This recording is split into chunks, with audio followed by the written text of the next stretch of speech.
Kaz replies that love at first anything is a sign of mental illness.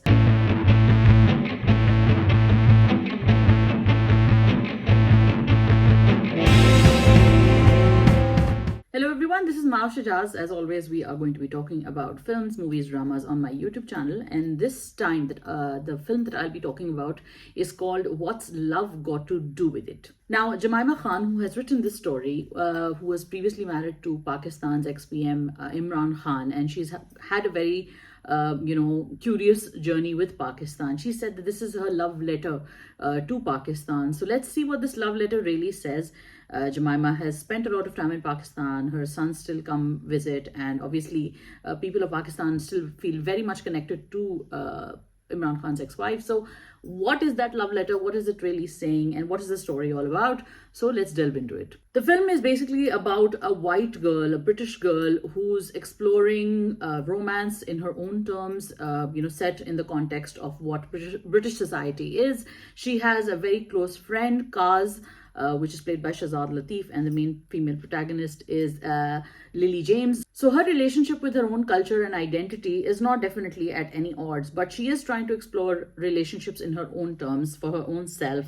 And there are a lot of questions about what Western societies tend to, how they look at love.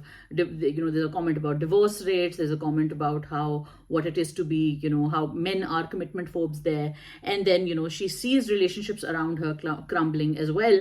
Then you have Kaz, played beautifully by Shahzad Latif. And I must say, he's a very, very lovely actor. And, he's done a great job in portraying this very complex character and portraying it in a way that you don't end up hating him, but you also root for him and you also feel bad for him at all the right places. Shahzad Latif's character is somebody who is opting for an assisted marriage, an arranged marriage, and Shabana Azmi plays his very lovely and doting mom, and they also have a curious family sort of conflict, which I'm not going to spoil for you. I really hope you guys get to watch this film in the cinemas. So between these two polar opposites of tradition, you see Zoe's character kind of explore Pakistani culture and religion and tradition.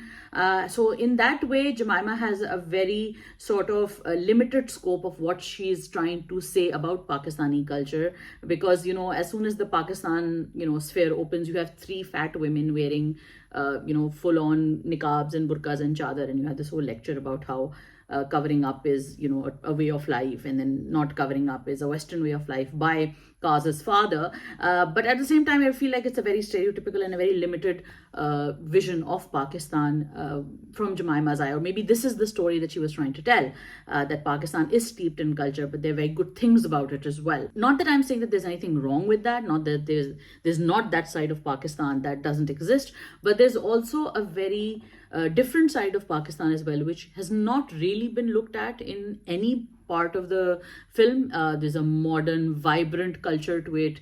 There's a modern, vibrant vibe to Lahore, and the kind of high society that exists, which Jemima was very much a part of.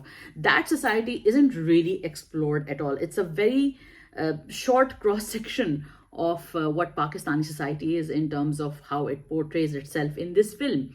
So if that's the only story, I'm okay with that. That's fine.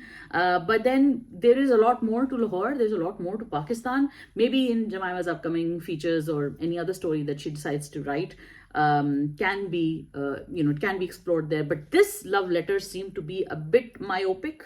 And that's an occupational hazard whenever storytellers tend to venture talking about Pakistan, especially from a foreign lens. They look at it from a very limited perspective. They don't really look at it as a broad multicultural country with a lot of pushes and pulls with its own self, just a lot like Shahzad's character. They don't really see that as that. But then again, it's a British story and they're talking from that point of view. But then I do believe that accurate representation would have been a better, would have made me feel better as a Pakistani watching my own culture and my own country, because obviously Shekhar Kapoor is not Pakistani and he's directed the film, and it's beautifully directed otherwise. Apart from these I would say political points, the mastery that Shekhar Kapoor has on the shots and the way that he explores human emotion, it's beautiful. Similarly, for a first attempt, the screenwriting, and I know I'm talking from experience, from a first attempt, screenwriting can be a very daunting job, and for that attempt, she's done a marvelous job. But I still felt like all the stereotypes in the film were very, very confusing. Shazad Latif's character and Lily's character, and then you have a small role played by our very own Sajal Ali. These characters all seemed confused at certain points in time, which made me actually want to root for Maimuna's character to also show me more about what really happened with her, what made her the way that she was, and also trying to understand that what else happened between the two of them. I'm not going to spoil the story. Maybe this feels like, oh, this is not really a review, she's just ranting. No, I don't want to spoil the film for you. I don't want to spoil the story for you. So I'm going to leave some of those special moments for you to see in the film. What I'm trying to say as a reviewer and as a critic and as a writer as well, and as a Pakistani, I felt that Maimuna's character was it wasn't done justice to her. I wanted to know more about her, not because it was played by Sajal Ali, but because I wanted to know more about this character. I wanted to know more about her dynamic with the family that she was with and she was spending so much time with. Similarly, even if you talk about Zoe's character, I felt that I couldn't understand why she was so afraid of finding the right person. I know she is trying to find the right person. I understand that she's trying to find the right person, but why hasn't she been able to find the right person? I really didn't think that that question was, felt completely answered. Similarly, the one thing that made me like, okay, now I'm going to find the answer to this. Now I will understand this. Is that what exactly drew Kaz and Zoe together? What was the real connection between them? Yes, they were friends, and yes, they knew each other very well. But when you talk about the question of love, does it really get answered? Is love really all about connection? Is it about emotion? Is it about love, passion, and that chemistry? Or is it about actually knowing somebody for a very long time, or knowing them enough to feel comfortable with them or safe with them? And if you still don't feel that chemistry, because there is an angle there which says that you can somehow not fall in love with the best of people, and that's also totally okay.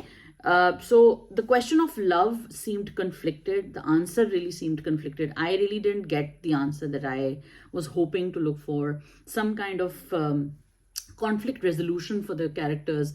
And sometimes the right people falling in love with the right people. You have two male and female protagonists who should be together. And by all logic, you think that, oh, they will be together, but they're not together. So why is that? And when they do come together, what is the guarantee that they'll be happy? And that's the modern love question that you ask yourself, right? That what does love really mean? Is it about just being friends, or is it about all the other responsibilities that you have? That question sort of just ended up like flickering at the end, and you're like, oh, well, these two have to be together, and well, they are together or something. Overall, the film is a really feel good, lovely sort of a film. It's like Paisa Vasool. You'll enjoy, you'll go there as an Asian or as a Pakistani, you'll really enjoy some of the little Easter eggs that are there, some of the little sweet nuances that are there. But then as a Pakistani, you'll also be like, okay, this doesn't really happen, does it? Or who is she really trying to talk about here? And who is this character? I've never met this character in my life.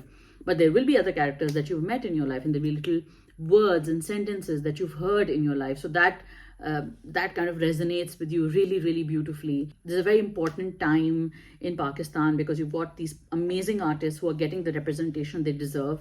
They actually deserve more, but they're finally getting at least a foot in the door on the national or the international, stages where Pakistanis are being shown and Pakistanis are being depicted. I truly hope that in the next couple of years, we'll see more Pakistani actors finding their spaces, and then these roles, which are Pakistani roles, then they are done by Pakistani actors. Similarly, they're directed by Pakistani directors, and we've got no dearth of talent. We've got amazing directors. So I really hope that the next time somebody wants to write a love letter to Pakistan, I really hope that they choose Pakistani characters and they choose the diction and the syntax and the little nuances. When they pick up on those things, they are done by Pakistanis themselves, because that is fair. However, I'm still not going to say that, oh, because this wasn't done by a completely Pakistani team, it's not a good attempt. It's still a very good attempt. It's a nice film. It's a sweet film. You'll enjoy little moments in it. You'll enjoy little dialogues in it, which are really, really sweet. Like this is one dialogue which I really liked, is like, oh, so this is love over, love at first Skype, because, Kaz and Maimuna meet over Skype. But then, Kaz replies that love at first anything is a sign of mental illness. So I wish that it had explored more of that. I wish that it had more of that dialogue compared to a lot of other things that it spent a lot of time in. I wanted to know more about Memuna's story, and just that, oh, she's doing fine and she's okay is not enough. So I think I've unwittingly given a lot of spoilers. Maybe I have, maybe I haven't. Anyway, either way, it's a good film. It's a good enough film. It's an enjoyable film. These are my grouses as a Pakistani, and I have these grouses with most things. But otherwise, I think it's a good watch. You might enjoy it if you can't see it in the cinema, you might enjoy it on Netflix or any streaming service. Similarly, you might also enjoy it. You might enjoy talking about it because there's so much in there that I think deserves talking about it, especially when it comes to love or understanding love as a mature adult and not just a high school version of it. So I think that it opens a lot of debates and a lot of questions. I wish that it had answered at least some of those questions. Anyway, let me know what you guys think. Let me know if you've seen What's Love Got to Do with It. I think Sajal looks breathtaking. She's such a beautiful girl, and Shahzad is a very, very gorgeous guy, and all of the actors did a really, really marvelous job in the film. But I think that for us as Pakistanis, seeing Sajal on that screen was really cool. Again, I just wish that and I think that even if Sajal hadn't played that role, I would have wanted to see more of Memuna, probably because I related more to her or I understood her more. So maybe that's what representation actually play out feels like. But I also feel like Sajal herself has such a magnificent presence on screen, and you can also, wish we were making such movies, in Pakistan. So anyway, that's what I thought. Let me know what you guys think. Don't forget to like, comment, share, subscribe. Take care of yourself. Have a good day. Bye.